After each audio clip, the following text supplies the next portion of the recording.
I finished the Inner Work Audible, discovering so much and learning so much about myself that I really wanted to look at deeper. So I am definitely going to be buying this book.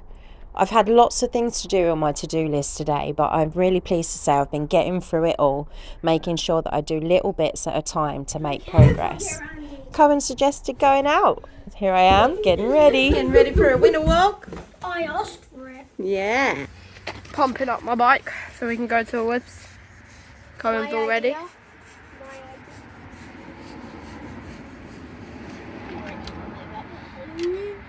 Gives me the dust cap. Hello. Okay. Hi. I have nothing to feed you. I just get nervous. You're so cute. Hi.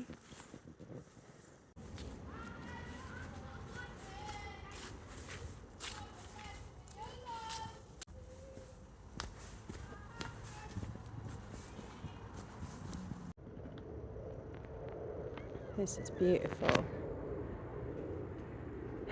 Time to de-stress.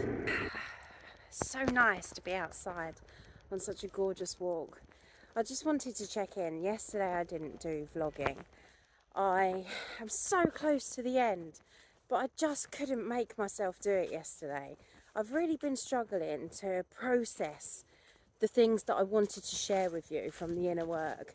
There's a lot, it is a lot, and it is definitely something that I really need to sit down with and have the book, because I related to so much stuff and I feel like I need to sit with it and I need to feel it and I need to meditate on it and work my way through.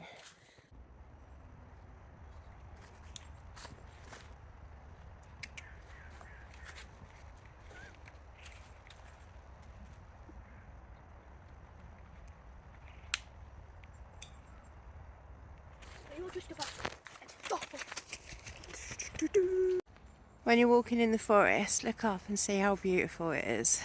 All the colours, the different shapes of the leaves.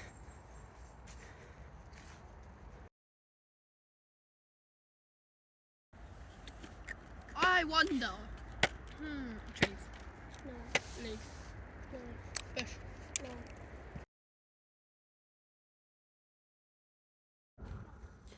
Yesterday, when I was listening to the Inner Work Audible, I was going through so many different themes of consciousness, and I found that I was in so many categories. Actually, I'd explored many different things, from loss to overwhelm, to not accepting myself, not accepting circumstances that are going on around me, struggling to handle and learn how to deal with these circumstances. It was all a massive part of my life a few years ago, and through consistent effort I have grown so much within these consciences.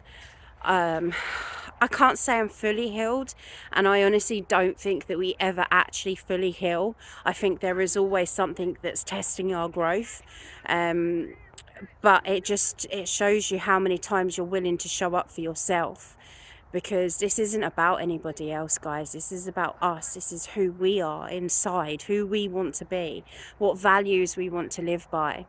And sometimes we have to make changes. Sometimes we do have to explore whether this is really right for me anymore, whether this fits what I need and believe and what I want to be. So through this book, it's incredible. I'm actually going to buy the book because I want to actually really go through it, because as I was listening to it, there was so much that I was relating to that I wanted to write down, but it's hard to listen to an audible and write down everything that you're thinking at the same time, whereas when you've got a book, you can do it in your own pace, highlight a certain section and then reflect on it. And that's definitely what I'm going to do, and definitely what I'd recommend you guys doing if you get the book. But I was so consumed with overwhelm yesterday, because I was like, oh my gosh, I fit into way more of these categories than I would have liked to at this point in my journey. But I was trying to accept it yesterday. I really was, and I just couldn't find the words to say. And I was then obsessing about vlogging and getting a vlogging whilst trying to deal with all of these big emotions and feelings that were coming up. It just wasn't feasible for me. And as a person who has dealt with overwhelm before in the past, I needed to listen to my body and I needed to listen to my mind and just say it's okay today not to vlog. Now, I've had a few of these days, interestingly, over the last week really, right at the end of the challenge, and there's something in that to be spoken of as well. Why is it when we are so close to the finish line we feel like giving up? I want to explore this more. Guys, if you're listening to me today and you have any answers or any thoughts as to around why it is that we do that, please do share in the comments below. I think it's so important that we open up about our vulnerabilities, we speak about our truth, and we find great tools and ways to feel better in ourselves. So today, I come with my kids down to this gorgeous country park that's local to my house. Beautiful views, and I'm just looking at life through a different perspective. This world is bigger than our feelings, it's bigger than our circumstances, it's bigger than our thoughts, and it's how we choose to live in this world that is going to determine how our life will go. And I'm really just constantly excited and looking forward to learning new ways of being the best version of myself. And yeah, I get tired. Yeah, I realise that there has to be a time where I go, nope, enough is enough, we're not doing this. Stop taking on so much, because the more I take on, the more overwhelmed I get. So now I step back and I say, this is what I want. And I focus on that one thing, and I focus on working towards that one thing. And that's turning my pain into strength. We're all going through stuff. We're all dealing with stuff, but just find the little things. Go for a lovely walk. Spend time with your family. Hello. Because honestly, that is the best thing to do in this world, is to be surrounded by the beauty of this world. Woo! And to be with family and to find the small pleasures. And I'm actually looking forward to the rest of this week and discovering how we can find hope in times that are not so easy. And you can tune in on the radio this week, because we're talking about finding hope during loss. My friend Sarah came to stay, and we thought we would try out a finish the sentence game with the kids. Don't judge a book By its cover. By its cover. By its cover.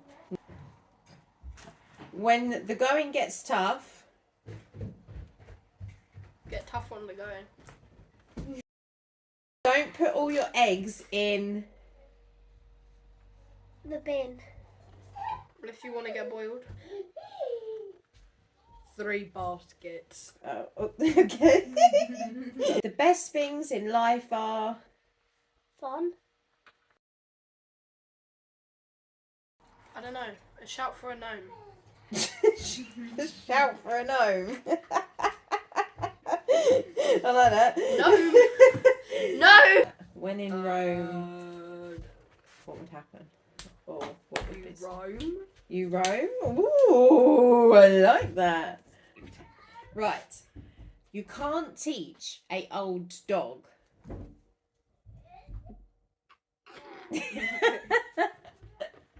What do you think the rest of that sentence is? If you don't teach it new tricks. Nice, nice. Or the fact that it's practically dead. Oh. Your